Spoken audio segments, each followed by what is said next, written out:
what a fitting way to see off our seniors. Yes, we did not have McKenna or Amber participate, and there's still decisions to be made, and there's still considerations to be weighed out. So if there needs to be a senior something for them, we'll get that in at some point, some way, somehow, even if it's at a basketball game or whatever. I've already said what I wanted to say about them, and I wanted to say it in front of them, so we'll let that dog lie. I've never been a part of a match like this. I can honestly tell you that Temple is a much, much better team than what we saw today. I mean, we spent a lot of time preparing for this match. I can't explain, us hitting 400 against that block and that defense. It just was magic. I can't explain holding them to no kills in the second set. Something was just going right. 11 blocks. I mean, really, there are only 2 points, and that second set was our errors. The biggest game I've ever seen in college was 25-5. I'd never seen anything like this before.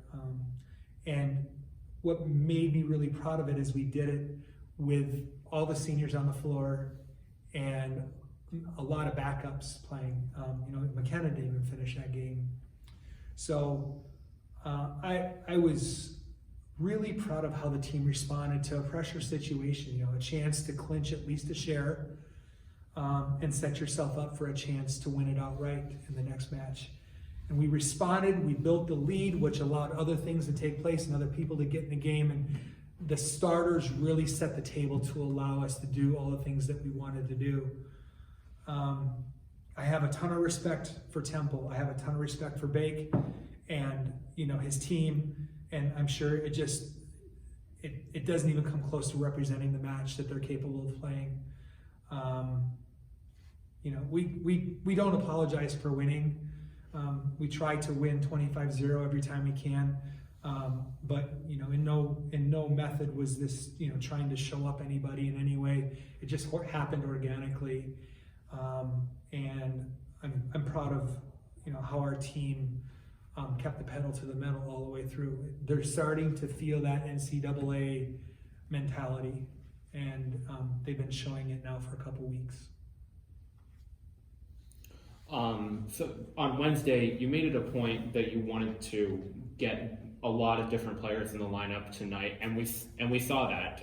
Just kind of, did you feel like that helps your game tonight, especially in that second set? I think it helps morale. I wanted to get more people in, but I was running out of places that I could put them in. I was running out of subs where I could put them, but I really wanted to get more people in the game, so I tried to get some here and some there. And but honestly, the rules is what prevented me from getting everybody in the way I wanted.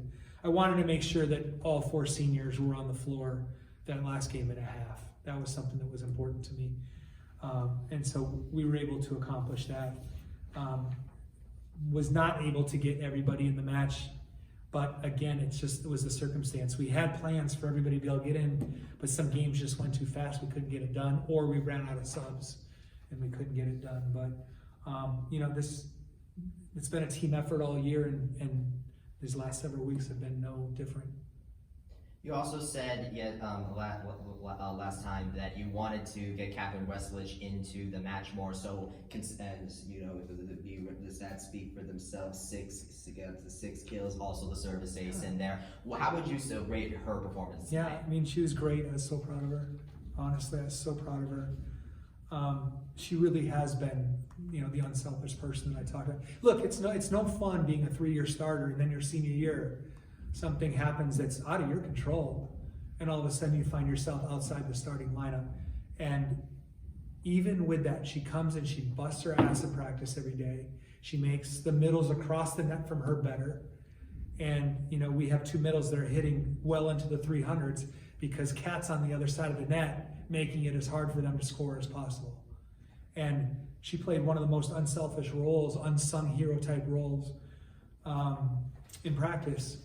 You know, I tried to get her in every time we could, and then sometimes either we'd run out of time or we'd run out of subs or something would happen where I couldn't get her in as much as I wanted to.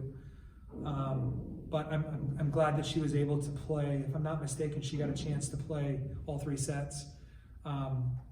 And with Narissa being the other senior, I wanted to make sure that the 2 of them were on the floor for the majority of the match. So I'm glad that was able to happen.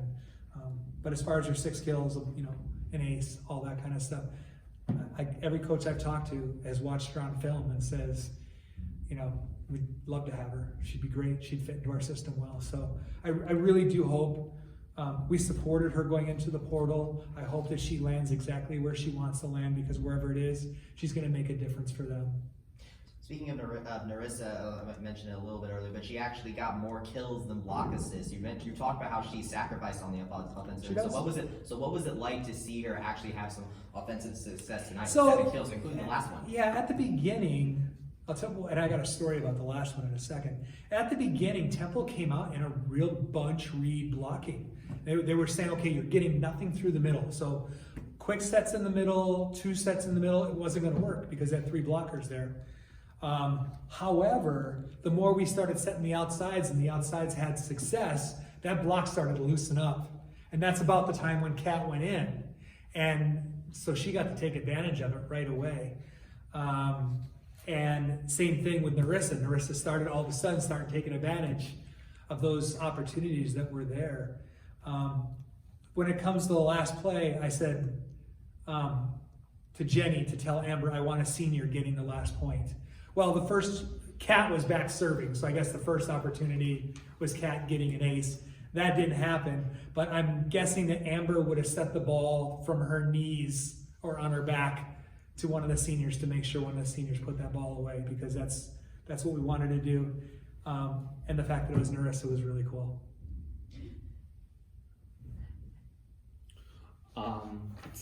Let's see here. So you started out the match, senior night ceremony, and then after the match, you get the conference championship celebration, or at least a share. What were your emotions like tonight? Yeah, really, there was, as a coach, you have to focus on what's really going on that night, and what's going on is we have to win this match. And so I was really kind of ambivalent to it, yet knowing that this is the last home match of 4 people that I care about a lot. So taking part of that, usually we do our senior night afterwards because of all the emotion, right? I don't want them heading into a match all emotional, but knowing that there was a possibility that we could clinch at least a share, we made sure that we got them their time at the beginning, because at the end it could have been a different kind of celebration. I didn't want to take it away from the seniors. So I'm glad that we did it that way. I thought they handled it really well. I don't think there was any over emotion. I just thought they went through the ceremony and went on to play. You talked about the prolificness of this team, and the list of UCF volleyball players that have been a part of gotten 4 conference championships has more than doubled, with Melville, Olsen, and the 4 we just saw in there. And since the days of 1993 to 1997 under Laura Smith, have we not seen a sustained conference championship streak like this? So what's your comment on that, and just elaborate on the prolificness? Yeah, I think we can't forget about what Lucy did back. That was before everybody was invited to the tournament who was a champion. And then there were years at UCF, the conference wasn't eligible for a bid, otherwise UCF would have made it. So to compare to past teams is not quite fair to those teams, because they didn't have the same rules that we have now. The Laura Smith team that won 4, if I'm not mistaken, was actually 5, but they didn't get that conference didn't get a championship. So I'm not sure on that, but I think 93 to 97. So yeah, 93 to 4, 5, 6. Yeah, so that's 5 years. But don't forget, don't forget that year that they won 3 in a row, because they had the team in the top 40. Meg Fitzgerald did a great job with a young school that was just starting to get going, And we can't forget that she really was the beginning of the new era. Then I came in, did my tweaks and turns, and this is what's happened. And every time I see her, I say, you started this.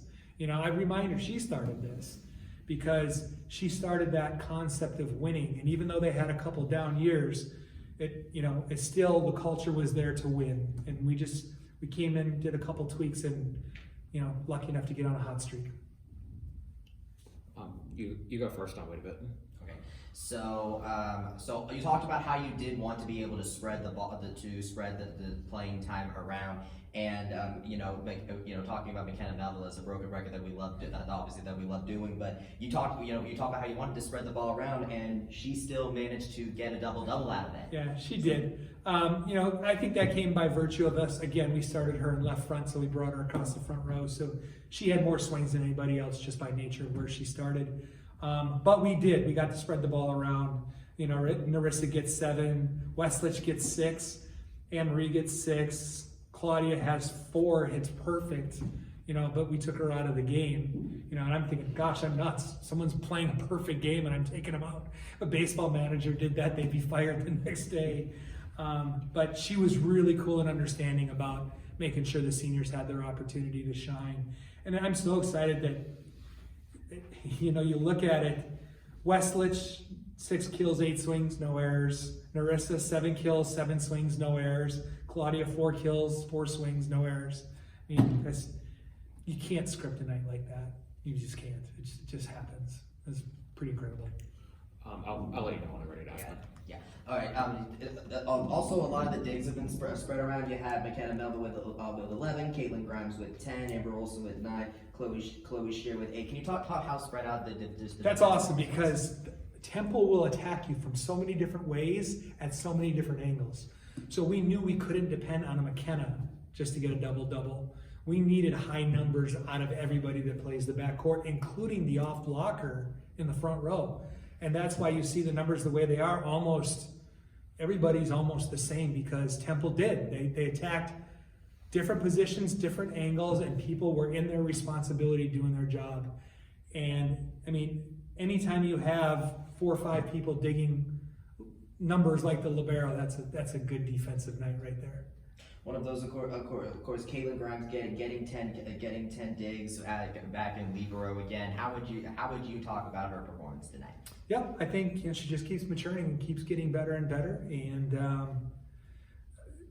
same thing with Chloe. Chloe went out there and had 8 digs and passed really well. So, I mean, having 2 that can go in the back row alleviates the front row so much of having to worry about defense and attacking, or pass to attack. Those 2 sit back there and help McKenna, because McKenna's going to be a target in serve receive. They help McKenna, keep McKenna calm in the back row, so McKenna is calm about passing and swinging out to hit if she's in the front row. So it was really nice having that kind of balance in the backcourt, because it allowed our front row really to take off. So how would you say, like, by spreading the ball around, who would you say stood out among the players that maybe we might not normally see because you were able to spread the ball around? Wow, good question. Drezzy, I think, getting 6.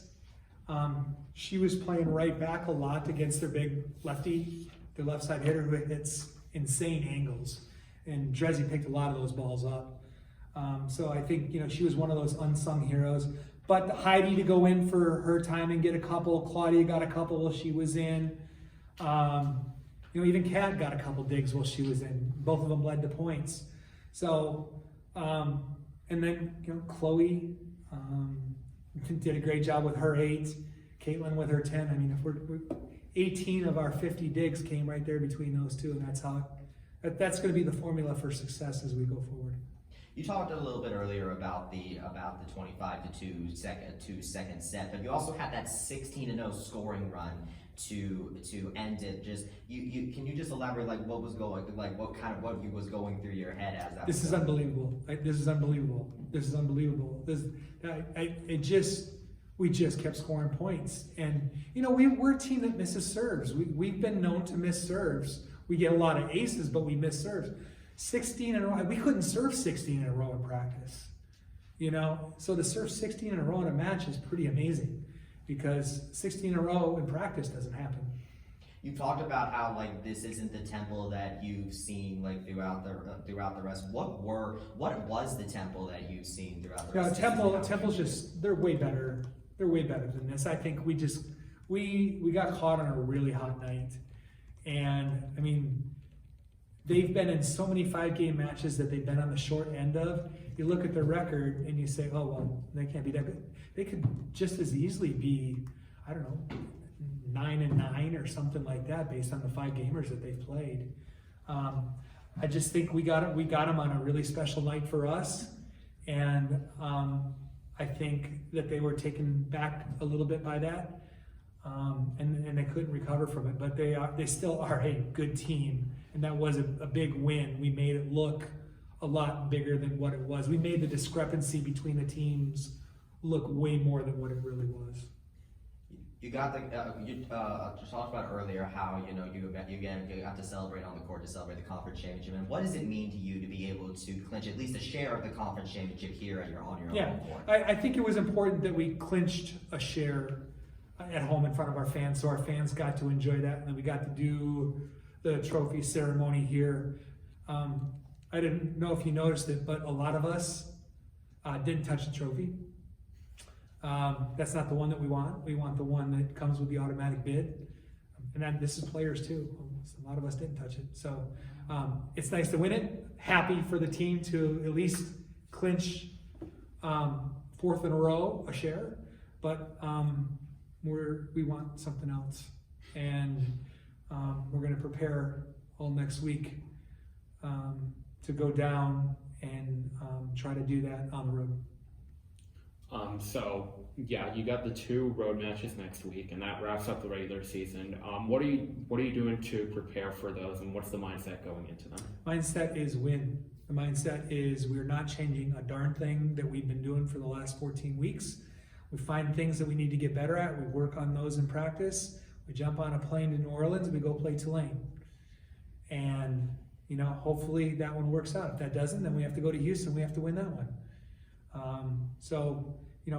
Our mindset is do whatever the situation in front of us says that we have to do.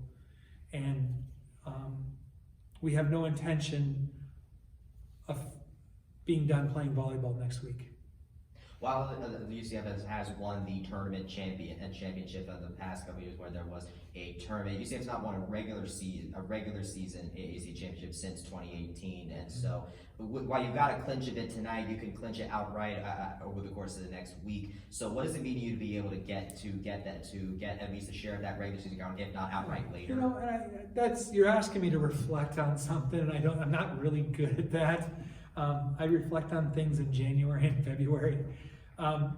But with that being said, all the things that I've come in here and preached match after match after match, and Callie will tell you, where we are right now is because of us practicing what we've preached all the way through all those matches. And that is just keep building, keep getting better, and put ourselves in a position at the end of the year where we can clinch a co-championship and still have an opportunity to clinch a championship. So this is exactly as we drew it up way back in August. So what challenges would you say that Tulane and Houston pose, especially now going against them for the second time this season, of course with Houston after their last... Tulane's had some big wins this year, physical, experienced, well-coached. That was a team, when we played them last time, I was really worried about. We spent a lot of time preparing for them. And I think it showed in the way we played against Houston. We spent a ton of time on Tulane. That was the one that we needed to get. So then we play Houston, and we really have a letdown match. Houston played well, we didn't, and they got us. And so, right now all focus is on Tulane because, Tulane is the hurdle. But we also have to get ready for Houston because Houston is hungry. They want to come out and prove a point that, sure, maybe UCF won, but we beat them twice. So we deserve to be in the tournament too. I think they do deserve to be in the tournament. I think us, Houston, SMU, maybe Wichita. I think we deserve to have 4 in the tournament. You know, the reason that's not happening is because, unfortunately, there's just not enough out-of-conference wins below the top half of the league. Otherwise, we would have 4 teams with at-large consideration, and I think that's a bummer that it's going to turn out that Wichita, SMU don't get in, and that it's a possibility Houston doesn't get in because all 4 of them deserve to be in that NCAA tournament. But that doesn't mean I'm going down there to forfeit any matches either. So. All right, thanks, Coach. All right, thank you guys.